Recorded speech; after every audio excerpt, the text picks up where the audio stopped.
हैदर अली के जितने भी फैंस हैं ना वो इस टाइम सातवें आसमान के ऊपर उड़े होंगे और हैदर अली जो है वो सातवें आसमान से भी ऊपर, क्योंकि हैदर अली बांग्लादेश प्रीमियर लीग में ना चिटागोंग किंग्स की तरफ से खेल रहे हैं और उनका जो लेटेस्ट मैच था अगेंस्ट रंगपुर राइडर्स, जो कि बड़ी बड़ी तगड़ी किस्म की टीम है रंगपुर राइडर्स की।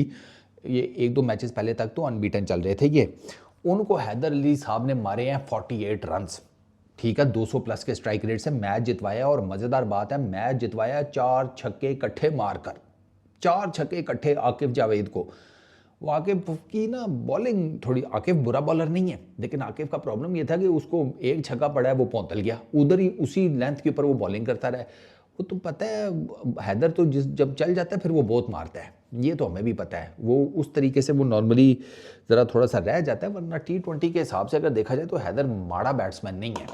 अब ये जो हैदर भाई ने ना अभी, अच्छा मज़ेदार बात है, हैदर ने 48 किए हैं 18 गेंदों के ऊपर। इसका ना ये हैदर का बांग्लादेश प्रीमियर लीग में ये दूसरा 40 प्लस स्कोर है। इससे पहले इसने 42 किए थे not out, I guess Sylhet के अगेंस्ट खेलते हुए, मैं आपको वो भी कंफर्म कर देता हूँ। हाँ, और उसमें भी इसका 200 प्लस का स्ट्राइक रेट था, उसमें भी मेरा ख्याल है इसने 18 ही गेंदें खेली थी और इतने ही 42 रन्स किए थे। 6 छक्के मारे हैं भाई ने, 4 ही आकिफ को मारे हैं, 2 मारे हैं इसने, वो लेफ्ट आर्म स्पिनर है रंगपुर राइडर्स का उसको, ठीक है, एक इसने चौका मारा है। मार धाड़ से भरपूर इनिंग्स।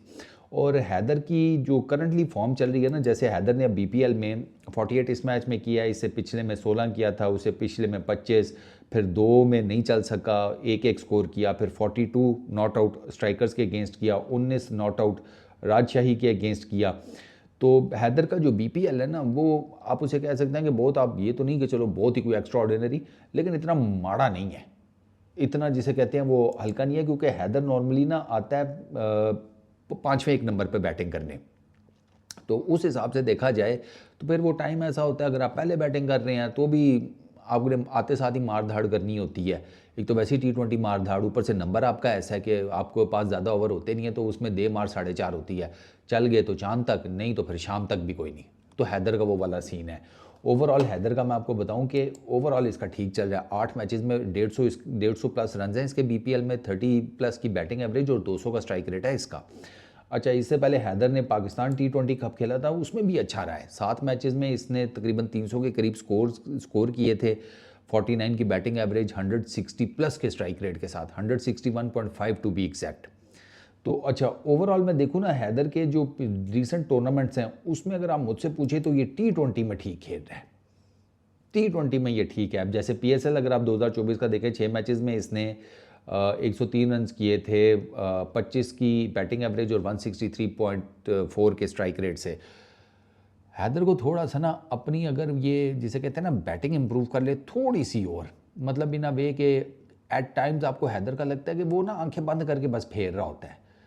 हर गेंद मारने वाली तो नहीं होती, और बॉलर हर गेंद आपको मार खाने के लिए कराएगा भी नहीं, क्योंकि बॉलर के भी जहन में है कि T20 है, इसके हाथ में बेलचा है, मुझे अपने आप को बचाना है, तो वो उस हिसाब से वो बॉलिंग करेगा। तो हैदर अगर जिसे कहते हैं ना लाइन और लेंथ की बेहतर रीडिंग करना शुरू हो जाए तो एटलीस्ट T20 क्रिकेट का ये बड़ा एक्सप्लोसिव बैट्समैन बन सकता है। और ये है, इसके अंदर टैलेंट है, इसके अंदर स्किल सेट है, बड़े हिट्स बड़े अच्छे मार लेता है, ये विकेट के चारों साइड्स के ऊपर बड़ा अच्छा खेल लेता है। ऐसा नहीं है कि सिर्फ लेग साइड का प्लेयर हो, ऐसा नहीं है सिर्फ ऑफ साइड का प्लेयर हो, सामने बड़े अच्छे शॉट्स खेल लेता है। इसने स्पिनर को जो 2 छक्के मारे हैं उसमें से आई गेस अगर मैं गलत नहीं हूँ तो एक तो इसने बिल्कुल मतलब सीधा मारा है, वो भी लेफ्ट आर्म स्पिनर को, जिसका गेंद पड़ के आपसे बाहर निकलेगा उसको स्ट्रेट खेल के छक्का मारना, इट्स नॉट ईजी नहीं होता। तो आई होप कि ओवरऑल हैदर की जो परफॉर्मेंसेज हैं उसकी बेस के ऊपर इसको T20 में चांस मिल जाए, क्योंकि काफ़ी ज़्यादा लोग हैदर को ना कहते हैं कि इसको यार टीम में दोबारा ज़रा चांस दे के देखें, क्योंकि इसने पाकिस्तान के लिए जब इसने अपना डेब्यू किया था हैदर ने, तो इसने आते साथ ही कुछ बड़ी जिसे कहते हैं ना आउटस्टैंडिंग किस्म की इनिंग्स खेली थी। मुझे याद है इसने डेब्यू के ऊपर 54 मारे थे इंग्लैंड में, ठीक है, मैनचेस्टर में, फिर इसने जिम्बाब्वे के अगेंस्ट 66 किए थे, और इसके अलावा उसके बाद इसके 45 बांग्लादेश के अगेंस्ट हैं, वेस्ट इंडीज़ के अगेंस्ट एक 68 है। तो उसके बाद ना ये नॉर्मली चला नहीं है। और उसमें मैं देख रहा था कि नंबर 6 नंबर 5 पर आप इसको बैटिंग दे रहे हैं, तो भाई इस नंबर के ऊपर there is every possible chance कि भाई अगला अगर चला भी तो कितने ही रन्स कर लेगा, कितनी बॉलें बचती हैं। तो हैदर को ना मेरा ख्याल है कि ये नंबर 4-5 पे अगर आप बैटिंग दें तो ये बेहतर कर सकता है। बाय द वे इसकी जो पहली 50 थी वो नंबर 3 के ऊपर थी, इसकी दूसरी 50 भी नंबर 3 के ऊपर है। अच्छा, इसका 45 जो है वो भी नंबर 3 के ऊपर है, 68 नंबर 4 के ऊपर है।